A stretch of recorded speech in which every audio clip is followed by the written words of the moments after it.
Hi friends, இன்றைக்கி vanilla cookies தான் செஞ்சு காமிக்க போகிறேன். வாங்க பார்க்கலாம். அதுக்கு தேவையான பொருள் என்ன வேணும்னு இப்போ பார்த்துடலாம். மைதா இல்லைன்னா வீட் ஃப்ளோர் எது வேணாலும் எடுத்துக்கோங்க.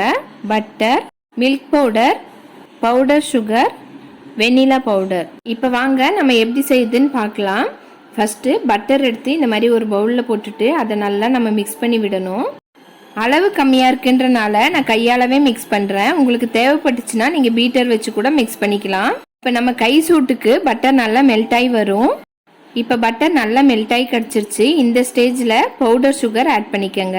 இப்போ மறுபடியும் அதே மாதிரி நல்லா மிக்ஸ் பண்ணி விடுங்க கையாலவே. இதோட மெஷர்மெண்ட்ஸ் எல்லாம் நான் ஸ்க்ரீனில் கொடுக்குறேன். நீங்கள் இதே மெஷர்மெண்ட்டில் ட்ரை பண்ணிங்கன்னா கண்டிப்பாக கடையில் வாங்குறத விட உங்களுக்கு ரொம்பவே டேஸ்ட்டாக கிடைக்கும். ஒரு டைம் ட்ரை பண்ணி பார்த்தீங்கன்னா கண்டிப்பாக மறுபடியும் செய்வீங்க. பட்டரும் சுகரும் நல்லா மெல்ட் ஆயிடுச்சு. இந்த ஸ்டேஜில் நம்ம ட்ரை இன்க்ரீடியன்ஸ் எல்லாம் ஆட் பண்ணிக்கலாம். மைதா, மில்க் பவுடர், வெனிலா பவுடர் எல்லாத்தையுமே இந்த ஜல்லடையில் சேர்த்துட்டு நல்லா ஜலிச்சிருங்க. இந்த இடத்துல மைதாக்கு பதிலாக நீங்கள் கோதுமை மாவு கூட சேர்த்துக்கலாம். இப்போ மறுபடியும் இது எல்லாமே சேர்த்து நல்லா பிசைஞ்சு எடுத்துக்கலாம். கரெக்டாக நான் சொல்லியிருக்க மெஷர்மெண்ட் எடுத்திங்கன்னா இது கூட பாலோ தண்ணியோ எதுவுமே சேர்க்க தேவையில்லை. கரெக்டாக அளவு பதமாக வரும். உங்களுக்கு ஒருவேளை மாவு கொஞ்சம் லூஸாக இருக்க மாதிரி தெரிஞ்சதுன்னா 5 மினிட்ஸ் ஃப்ரிட்ஜில் வச்சு எடுத்துக்கோங்க. அப்போ கரெக்டாக இருக்கும். இப்போ பாருங்கள், நம்ம பிஸ்கெட் மாவு சூப்பராக ரெடி ஆயிடுச்சு.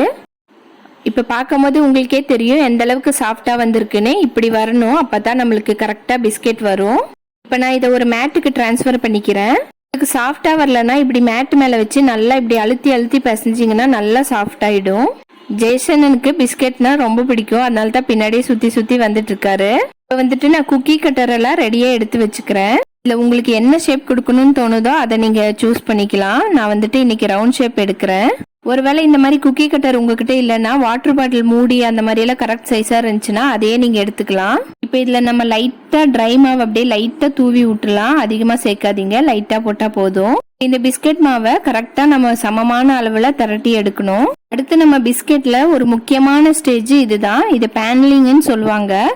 சமமாக இந்த மாதிரி ஒரு ஸ்கேல் இருந்துச்சுன்னா நீங்கள் எல்லா பக்கமும் சமமாக பண்ணிட்டு கரெக்டாக எல்லா சைடுமே ஈவனாக இருக்க மாதிரி பார்த்துக்கோங்க. அப்போ தான் நம்மளுக்கு பிஸ்கெட் பேக் ஆகும்போது ஒரே டைமில் எல்லா பிஸ்கெட்டும் கரெக்டாக பேக் ஆகும். ஒரு பிஸ்கெட் தடியாக ஒரு பிஸ்கெட் மெலிசா வரும்போது நம்மளுக்கு ஒன்று வெந்திருக்கும் ஒன்று வேகாது அந்த மாதிரி ஆகிடும். இல்லைன்னா ஓவர் பேக் அந்த மாதிரி ஆகிடும் அந்த மெலிசா இருக்க பிஸ்கெட்டு. அதுக்காகத்தான் இந்த மெத்தட் பண்ணுறது. இப்போ நம்ம குக்கி கட்டரை வச்சு மாவை பிஸ்கெட் ஷேப்புக்கு அழகாக எடுத்துக்கலாம். இப்போ பாருங்க எவ்வளோ அழகாக எடுக்க வருதுன்னு சொல்லிட்டு நம்ம அப்படியே பிரித்து எடுக்கும் போதே நம்மளுக்கு அந்த ரவுண்ட் ஷேப் சூப்பராக கிடச்சிரும்.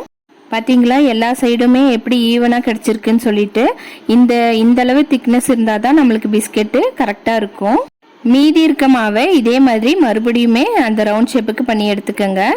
குக்கீஸ், கேக்ஸ் இந்த மாதிரியெல்லாம் வீடியோஸ் வேணும்னா நம்ம சேனலை மறக்காமல் சப்ஸ்கிரைப் பண்ணிக்கோங்க. இப்போ இந்த ஸ்டேஜில் ஓடிஜி ஆன் பண்ணிவிட்டு ஒரு 10 மினிட்ஸ் 180 டிகிரியில் ப்ரீஹீட் பண்ணி வச்சுக்கலாம். எப்போதும் பேக் பண்ணுறதுக்கு முன்னாடி இந்த மாதிரி செட்டிங் எல்லாம் கரெக்டாக இருக்கான்னு பார்த்துக்கோங்க. ஏன்னா எனக்கு நிறைய டைமே பேபிஸ் இருக்கிறனால அது செட்டிங் கண்டிப்பாக மாற்றி விட்டுட்டே இருப்பாங்க. சில டைம் எல்லாம் 250 டிகிரிலலாம் போயிருக்கு. அவ்வளோதான். இப்போ நம்ம இந்த பிஸ்கெட் பேட்டரை உள்ளே வச்சிடலாம். கரெக்டாக பார்த்தீங்கன்னா 12 to 15 மினிட்ஸ்க்குள்ளே நம்மளுக்கு நம்ம பிஸ்கெட் பேக் ஆகி கிடச்சிரும். ஸ்கேல் வச்சுட்டு லைட்டாக இப்படி மூவ் பண்ணிங்கன்னா மூவ் ஆச்சுன்னா நம்ம பிஸ்கெட் குக் ஆகிடுச்சுன்னு அர்த்தம். வெளியில் எடுத்ததுக்கப்புறம் ஒரு 15 மினிட்ஸ் வரைக்கும் அது சாஃப்டாக இருக்க மாதிரி தான் இருக்கும். அதுக்கப்புறம் தான் நம்மளுக்கு பிஸ்கெட் பதத்துக்கு கரெக்டாக கிடைக்கும். அவ்வளோதாங்க, நம்ம பிஸ்கெட் இப்போ சூப்பராக ரெடி ஆயிடுச்சு. நெக்ஸ்ட் வீடியோவில் பார்க்கலாம். பாய்.